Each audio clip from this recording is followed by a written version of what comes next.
Hello guys, welcome back to my channel Easy Learning with Himal. So guys, this video is very important for class 10 students क्योंकि आपको पता है syllabus change हो गया है और राइटिंग सेक्शन में सीबीएसई ने इंक्लूड कर दिया है एनालिटिकल पैराग्राफ। और बहुत बच्चों का कंफ्यूजन है कि क्या होता है एनालिटिकल पैराग्राफ, कैसे लिखते हैं, because this is the new thing which is introduced by the CBSE. तो अभी आपके प्री बोर्ड्स चल रहे हैं और फिर बोर्ड एग्जाम्स भी आने वाले हैं। So it is very important कि आपको अच्छे से पता चल जाए कि एनालिटिकल पैराग्राफ होता कैसे है, इस क्वेश्चन को कैसे अटेम्प्ट करते हैं और कैसे हम इस पे 5 में से 5 मार्क्स इजीली स्कोर कर सकते हैं। तो मैं आपको बता दूं, जो आपका 2021 अभी जो आपका पेपर होने वाला है बोर्ड एग्जाम्स का, उसमें राइटिंग सेक्शन में आने वाला है एनालिटिकल पैराग्राफ 5 मार्क्स का फॉर क्लास 10 स्टूडेंट्स। तो इस वीडियो में हम क्या क्या कवर करने वाले हैं। सबसे पहले we will understand what is an analytical paragraph. देखो, अगर हम कोई भी चीज लिखेंगे राइटिंग सेक्शन में या किसी भी टॉपिक में, so first we should understand कि वो होती क्या है। ठीक है, जब तक हम उसका मीनिंग नहीं समझेंगे we will not able to write anything. Then marking scheme, this is very important. ठीक है, कि क्या मार्किंग स्कीम होगी। देन इंपॉर्टेंट टिप्स, कि हमें कौन सी ऐसी टिप्स फॉलो करनी है जिसमें हम 5 में से 5 इजीली स्कोर कर सके। ठीक है, जैसे लेटर राइटिंग की एक सेपरेट टिप्स होती हैं, कुछ आर्टिकल राइटिंग की टिप्स होती हैं। Since it is a new topic, so it's very important कुछ अच्छी टिप्स और कुछ इंपॉर्टेंट पॉइंट्स अपने दिमाग में रखना, जिससे कि हम इस सेशन में और ये जो सेक्शन हम परफॉर्म करने वाले हैं पेपर में, उसमें हम 5 में से 5 मार्क्स स्कोर करें। And then format, obviously format is very important. Format के भी आपके मार्क्स होते हैं, 5 में से 1 to 1.5 मार्क्स आपका फॉर्मेट का ही है। और ये सारी चीज़ें क्लियर हो जाएंगी जब हम करेंगे एक solved example. And also I will give you one homework question. ठीक है, तो लास्ट में मैं आपको होमवर्क क्वेश्चन भी दूंगा। So these are the things which we are going to cover in this video and I am sure ये video अगर आप एंड तक देखोगे तो आपका एनालिटिकल पैराग्राफ का जो सारा कंफ्यूजन है गाइज वो क्लियर हो जाएगा। तो चलो शुरू करते हैं एनालिटिकल पैराग्राफ। तो सबसे पहले समझते हैं भाई एनालिटिकल पैराग्राफ है क्या। ठीक है, what is this analytical paragraph. So first of all it is a form of descriptive writing. Descriptive writing का क्या मतलब होता है, कोई भी चीज जो हम डिस्क्राइब करके लिखते हैं। ठीक है, यहां पे हम क्या कर रहे हैं, इस पैराग्राफ में हम चीजों को एनालाइज कर रहे हैं। ठीक है, हमारे पास कुछ डेटा है, हमारे पास कुछ ग्राफ्स हैं, हमारे पास कुछ पाई चार्ट्स हैं, कुछ भी आपको गिवन हो सकता है। उसको हम स्टडी करेंगे, डेटा को एनालाइज करेंगे और फिर उसको डिस्क्राइब करेंगे एक पैराग्राफ में। ठीक है, 3 पैराग्राफ्स होता है, अभी मैं आपको फॉर्मेट बताऊंगा, वही आपका एनालिटिकल पैराग्राफ है। और ये दिखने में मुश्किल लगता है, नया टॉपिक आ गया है, but it is very easy, क्योंकि आपको वही डाटा सेंटेंस के फॉर्म में लिखना है। ठीक है, जब स्टोरी लिखते हो, लेटर लिखते हो, तो खुद से कितनी कुछ चीज़ें सोचनी पड़ती हैं, बट इसमें ऐसा कुछ सोचना नहीं पड़ता। इसमें ऑलरेडी जो चीज़ आपको गिवन है वही आपको लिखनी है। तो आपको कुछ चार्ट्स दिए हो सकते हैं, आपको ग्राफ दिया हो सकता है, आपको कोई टेबल दिया हो सकता है, क्लूज, आउटलाइन, कुछ भी दिया हो सकता है। उसी डेटा को हमें स्टडी करना है, ग्राफ को, पाई चार्ट को, टेबल को, कुछ भी आपको गिवन हो सकता है, उसको स्टडी करना है और उसके बेसिस पे हमें पैराग्राफ लिखना है। ठीक है, सो बेसिकली एनालिटिकल पैराग्राफ में आपको कुछ डेटा मिलेगा, कुछ चार्ट्स मिलेंगे, ये सब चीज़ें आपको क्वेश्चन में मिलने वाली है। चलो अब जल्दी से टिप्स देख लेते हैं इसकी। सबसे पहले गाइस, वर्ड लिमिट याद रखना, सीबीएसई ने सेट करी हुई है वर्ड लिमिट सिलेबस में कि 100 to 120 वर्ड्स, इससे ज़्यादा नहीं लिखना। और 100 to 120 वर्ड ज़्यादा नहीं होते हैं। 5 मार्क्स का क्वेश्चन आने वाला है 100 to 120 वर्ड्स का, जिसमें 1 मार्क आपके फॉर्मेट के होते हैं, 2 मार्क्स आपके कंटेंट के होते हैं और 2 मार्क्स आपके एक्सप्रेशन के होते हैं। तो हर चीज़ पे आपको ध्यान देना पड़ेगा। सेकेंड, आपको बेसिकली क्या करना है, एनालिसिस करनी है। आपको डेटा दिया होगा, उसको एनालाइज करो। ठीक है, कौन सी वैल्यू ज़्यादा है, कौन सा फैक्टर कम है, और कंपैरिजन बहुत इंपॉर्टेंट है। अभी हम सॉल्व एग्जाम्पल करेंगे, सारी चीज़ें क्लियर हो जाएंगी, बट एटलीस्ट सॉल्व एग्जाम्पल करने से पहले टिप्स अपने माइंड में बिठा लो कि एक्चुअली हम कंपेयर कर रहे हैं। फॉर एग्जाम्पल, आपको फाइनल एग्जाम में कोविड-19 के केसेस का ही एक एनालिटिकल पैराग्राफ लिखने को आ जाता है। तो आप देखोगे मई के कुछ केसेस बताए हैं और जून के कुछ केसेस बताए हैं। ठीक है, तो हो सकता है उसमें मेंशन हो कि जून के केसेस ज़्यादा हैं, मई के केसेस कम हैं। तो जनरली हम क्या कर रहे हैं, हम जब पैराग्राफ में उसको लिखेंगे तो हम कंपेयर करके लिखेंगे कि the COVID cases in June were more as compared to May. So I am just giving you an example. और उसके बाद हम कंक्लूड करते हैं कि पहले हमने एनालाइज किया चीज़ों को, फिर हमने उनको कंपेयर किया और एंड में फिर हमने एक सूटेबल कंक्लूजन दिया।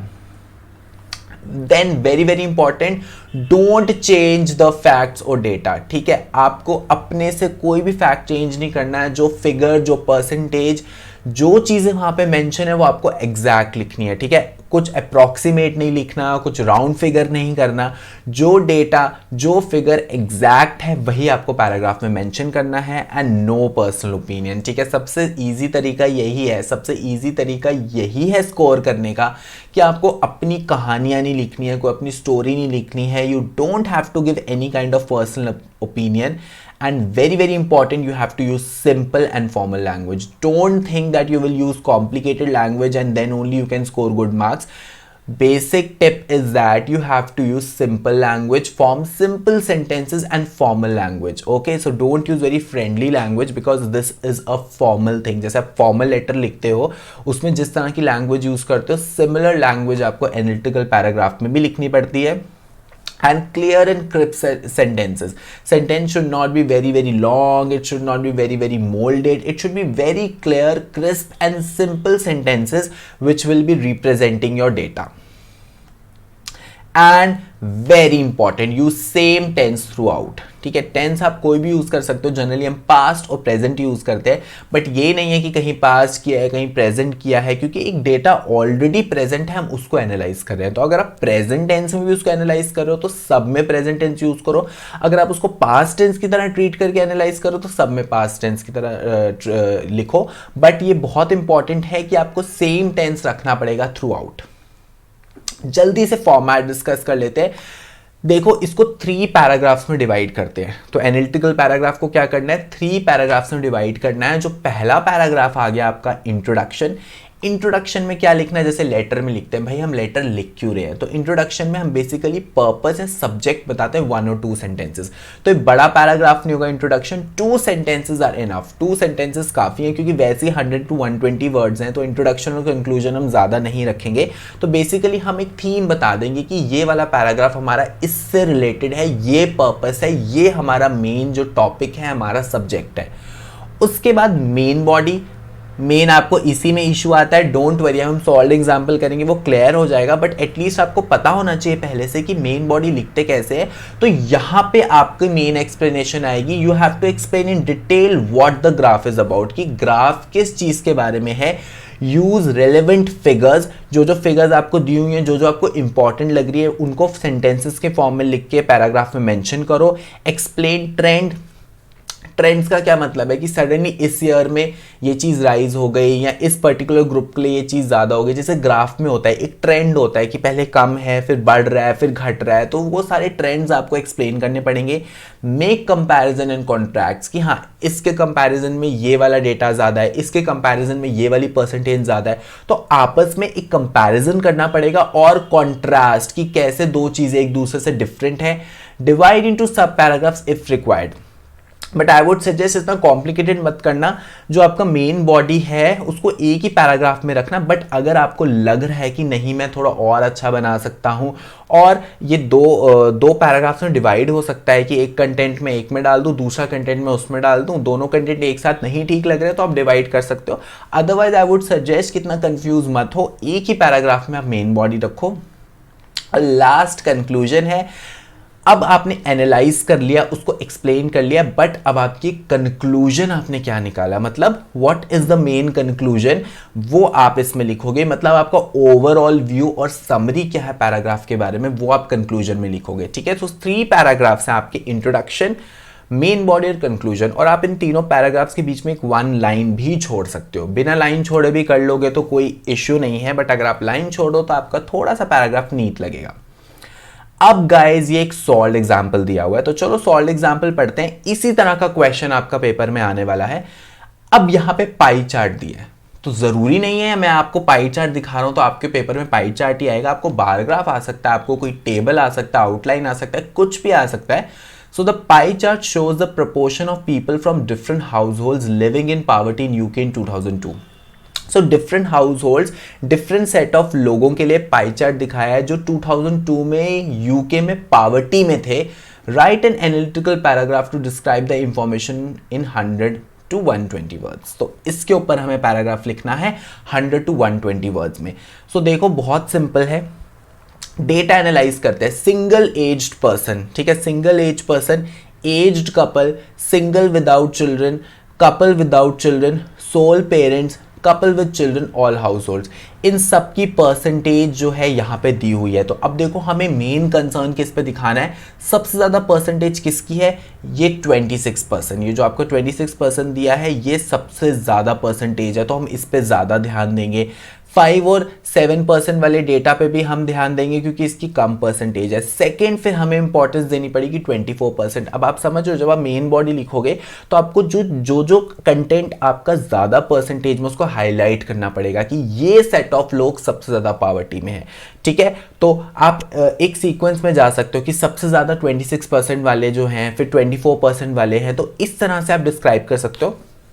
चलो एक बार देखते हैं इसका सल्यूशन, जिससे कि आपको चीज़ें बहुत अच्छे से क्लियर हो जाए। तो सबसे पहले देखो हमने क्या लिखा है, एक इंट्रोडक्शन लिखा। इंट्रोडक्शन में मैंने सिंपली एक सेंटेंस लिखा हुआ है, the given pie chart illustrate 7 different categories of households living in poverty in UK in 2002। तो जब हमने इसको कैलकुलेट किया तो 1 2 3 4 5 6 7, तो यहाँ 7 कैटेगरीज दी हुई हैं। तो मैंने सिंपली इंट्रोडक्शन में बता दिया कि एक्चुअल में पाई चार्ट क्या है, ये 7 डिफरेंट कैटेगरीज बता रहा है हाउस होल्ड्स की, which is living in poverty in 2002।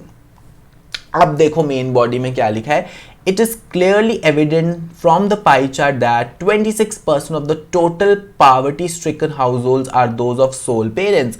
तो जरा पीछे चलते हैं और देखते हैं 26% सोल पेरेंट्स। देखो मैंने आपको कहा था कि सबसे पहले आपको उस चीज पे अटैक करना है जो सबसे ज्यादा है, क्योंकि वो इंपॉर्टेंट इंफॉर्मेशन है। तो सबसे पहले हमने सिंपली बता दिया कि 26% ऑफ सोल पेरेंट्स हैं, ठीक है, मींस जो सिंगल पेरेंट्स हैं सबसे ज्यादा पॉवर्टी में वो हैं। उसके बाद फिर हमने क्या बोला है, सिंगल पीपल विदाउट चिल्ड्रन, जो सिंगल पीपल हैं without children in account for the second highest proportion with 24%। Second मैंने किसको इंपॉर्टेंस दी है, जो सेकेंड हाईएस्ट प्रोपोर्शन है जो हमारी 24% है, that is single without children, ठीक है। उसके बाद मैंने लिखा है in contract to couples without children that account for just 9%, ठीक है। In contract to couples without children, जो विदाउट चिल्ड्रन है वो कितने हैं, दे आर जस्ट 9%। देखो ये पर्पल में कपल विदाउट चिल्ड्रन लिखा है and then couple without children are just 9%। तो उसके बाद मैं किस पे आया हूं, 9% पे आया हूं। Couples with children accounts for 15% of the poor house hold, और जो विद चिल्ड्रन है वो कितने हैं आपके, 15% है। तो ये ऑरेंज में दिया है, ये 15% है, विद चिल्ड्रन है, ठीक है।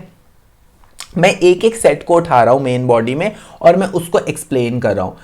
उसके बाद single aged persons and aged couples proportion for 12% together for poor house hold. फिर मैंने क्या किया, ज़्यादा मेरा पैराग्राफ बड़ा ना हो, तो ये जो 7% और 12% है बड़ी छोटी छोटी क्वांटिटीज थी, तो मैंने इसको कंबाइन कर दिया। क्योंकि ये छोटी क्वांटिटी है तो इतना इंपॉर्टेंट नहीं है, तो मैंने इसको कंबाइन करके लिख दिया है दोनों के बारे में, ठीक है। 7% प्लस 5% मैंने एनालाइज कर लिया कि 12% हो गया, तो मैंने सिंपल लिख दिया जो सिंगल एज पीपल है या जो एज कपल्स हैं वो मिलाकर कितना कर रहे हैं, 12%। क्योंकि बहुत कम प्रोपोर्शन था तो मैंने 7% का अलग सेंटेंस नहीं बनाया, मैंने 5% का अलग सेंटेंस नहीं बनाया, मैंने उनको कंबाइन करके 12% में ही शो कर दिया। लास्ट देखो हमने अब कंक्लूड कैसे किया है, overall 14% of all house holds in UK were living under poverty.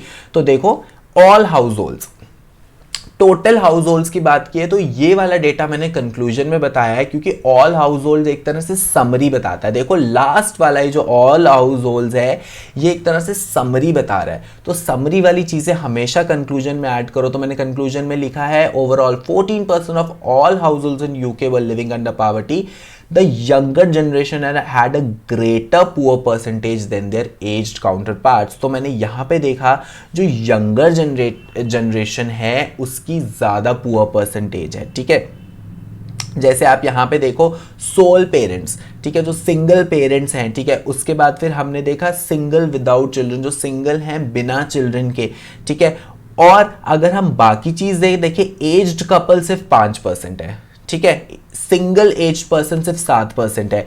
तो यहां से हमने एनालाइज किया यार पॉवर्टी में ज्यादा कौन है, जो यंग लोग हैं, जो एज्ड लोग हैं वो पॉवर्टी में कम है। खुद देखो 7% 5%, ये एज्ड लोग हैं। और बाकी यंग लोगों में जो सिंगल पेरेंट्स है 24% है, कोई 26% है। तो ये चीज़, ये डेटा आपको एनालाइज करना पड़ेगा, यहीं से आपको चीज़ें समझ आएंगी। ये चीज़ें एनालाइज करना बहुत ज़्यादा इंपॉर्टेंट है। तभी यहाँ पे लिखा है the younger generation had a greater poor percentage and as counterpart. So ये चीज़ें आपको एनालाइज करनी पड़ेंगी। Then couples without children had better economic conditions those with children. अब देखो कपल विदाउट चिल्ड्रन, तो कपल विदाउट चिल्ड्रन कितने हैं 9%, और कपल विद चिल्ड्रन, ठीक है, अगर हम जाएं कपल विद चिल्ड्रन वो कितने हैं 15%। तो ये पता चल रहा है जो कपल विदाउट चिल्ड्रन है वो कम पुअर हैं, और जो कपल विद चिल्ड्रन है उनकी पुअर परसेंटेज ज़्यादा है। तो इसलिए मैंने सिंपली यहाँ पे लिखा है couple without children they have better economic conditions as compared to couple with children. So this is how. Conclusion में ध्यान देना कि आप क्या कर सकते हो, कोई भी दो डेटा ले लो और उसको इस तरह से कंपेयर कर दो कि हमने क्या किया, couple with children without children को कंपेयर कर दिया और उसके साथ यंगर जनरेशन और एज जनरेशन को कंपेयर कर दिया। ठीक है, सो गाइज अगर फॉर्मेट, टिप्स और आपको सॉल्व एग्जाम्पल समझ आ गया है तो ये वाला होमवर्क क्वेश्चन जरूर ट्राई करना। डाउट है तो जरा कमेंट सेक्शन में लिख देना। तो होमवर्क क्वेश्चन क्या है, the graph given shows estimated sales of gold in Dubai in 2002। ये एक लाइन ग्राफ दिया हुआ है। Write an analytical paragraph describing the graph in about 150 words. तो 150 वर्ड्स लिखा हुआ है, बट आपके सिलेबस में 120 वर्ड्स ही हैं, तो अगर आप 120 वर्ड्स तक भी लिखते हो दैट इज ऑल्सो फाइन। और जो भी बच्चा इसको लिखेगा पैराग्राफ को और मेरी ईमेल आईडी पे सेंड करेगा, if you simply send the analytical paragraph to my email ID, अगर आप ट्राई भी करोगे तो नेक्स्ट वीडियो में मैं आपके नेम्स मेंशन करने वाला हूँ। ठीक है, मैं I will be very happy और मैं आपके नेम्स मेंशन करूंगा कि यू हैव ट्राइड। और अगर आप मेरे को मेल पे भेजोगे तो मैं आपको फीडबैक भी प्रोवाइड करूंगा। मेल आईडी की लिंक जो है वो डिस्क्रिप्शन बॉक्स में है, इंस्टाग्राम के भी लिंक डिस्क्रिप्शन बॉक्स में, आप मुझे वहां पे भी भेज सकते हो। और गाइज मैं आपको बहुत इंपॉर्टेंट इवेंट के बारे में बताने वाला हूँ। ये फ्री इवेंट है, ठीक है। नाउ यू नो कि आपके एग्जाम्स आ रहे हैं, प्री बोर्ड्स चल रहे हैं, so it's very very important कि कुछ क्रिटिकल टॉपिक्स, कुछ इंपॉर्टेंट कॉन्सेप्ट्स को रिवाइज किया जाए। तो अनअकैडमी लेके आया रिवाइजेथॉन, जैसे मैराथन होती है ना वैसे ही बड़ी इंटरेस्टिंग सी रिवाइजेथॉन आया है। तो ये बेसिकली आपके मैथ्स और साइंस सब्जेक्ट्स के लिए है, ठीक है। तो अगर आप मैथ्स और साइंस के इंपॉर्टेंट क्रूशल कंसेप्ट्स को रिवाइज करना चाहते हो तो आप सिंपली डिस्क्रिप्शन बॉक्स में जाओ, एनरोलमेंट लिंक है उसको क्लिक करो and you can enrol it for free. कुछ भी पे नहीं करना है, फ्री में आप इसको एनरोल कर सकते हो। और ये वीकेंड्स पे होगी रिवाइज मैराथन, और इसमें आप क्या करोगे, पूरा दिन आपके डिफरेंट सेशंस होंगे और ऑलमोस्ट आपका जो फुल सिलेबस है वो इसमें कवर होने वाला है। सारे इंपॉर्टेंट टॉपिक्स कवर होने वाले हैं। लाइव क्विजेज अटेंड करोगे और ये सारी जो आपके सेशंस होंगे लाइव होंगे, रिकॉर्डेड नहीं है। ये आपके सारे लाइव सेशंस होने वाले हैं। आप एजुकेटर के साथ खुद भी इंटरैक्ट कर सकते हो, ठीक है। लाइव पोल्स, लाइव क्विजेज में पार्टिसिपेट कर सकते हो। तो डू अटेंड दिस रिवाइजेथॉन, बिकॉज इससे क्या होगा, आपकी रिवीजन बहुत अच्छी तरह से हो जाएगी। तो डिस्क्रिप्शन बॉक्स में जाके ज़रूर चेक करना और इसके लिए एनरोल करना गाइज। देखो 11th क्लास के लिए हो रही है 12 दिसंबर को, और 10th और 12th के लिए 13 दिसंबर को हो रही है 10:30 AM to 8 PM, ठीक है। तो सुबह 10:30 से 8 बजे तक चलेगा सेशन, और चारों के लिए चलेगा, मैथ्स के लिए भी, फिजिक्स के लिए भी, केमिस्ट्री के लिए भी, बायो के लिए भी, ठीक है। सो इतना अमेजिंग सेशन होने वाला है गाइस, तो इसमें पार्टिसिपेट करो रिवाइज मैराथन में और अपने कंसेप्ट्स को बहुत स्ट्रांग बनाओ। सो गाइज अगर आपको मेरी वीडियो पसंद आई है तो इसको लाइक कर दो, शेयर कर दो, कमेंट कर दो। और अगर अभी तक आपने मेरा चैनल सब्सक्राइब नहीं किया तो please subscribe my channel easy learning with हिमाल, और बेल आइकन भी प्रेस कर दो जिससे कि आपको मेरी वीडियोस की नोटिफिकेशन मिल जाए। और ये मेरा रेफरल कोड है इजी हिमाल। अनअकैडमी पे फ्री क्लासेस अटेंड करना चाहते हो तो सिंपली ये कोड यूज करो, ठीक है। रिवाइजेथॉन अटेंड करना चाहते हो तो अनलॉक कोड आपको डालना पड़ेगा, इजी हिमाल डाल देना और आप फ्री में जो कोर्सेज हैं उसको अटेम्प्ट कर सकते हो। और अगर आप कोई सब्सक्रिप्शन प्लान भी लेते हो अनअकैडमी का तो भी गाइज आपको 10% ऑफ मिल जाएगा। और आप मेरे को टेलीग्राम पे कनेक्ट कर सकते हो, जहां पे मैं अपनी सारी अनअकैडमी क्लासेस का स्केड्यूल डालता हूं, यूट्यूब वीडियोस की अपडेट डालता हूं और पोल कंडक्ट करता हूं इंग्लिश और फिजिक्स के। सो ये मेरा टेलीग्राम लिंक है जो मैंने डिस्क्रिप्शन में भी डाला हुआ है। So you can join me on Telegram, you can connect to me on Instagram as well as on my email ID and send the doubts here. So thank you guys, have a nice day and do send me the homework question.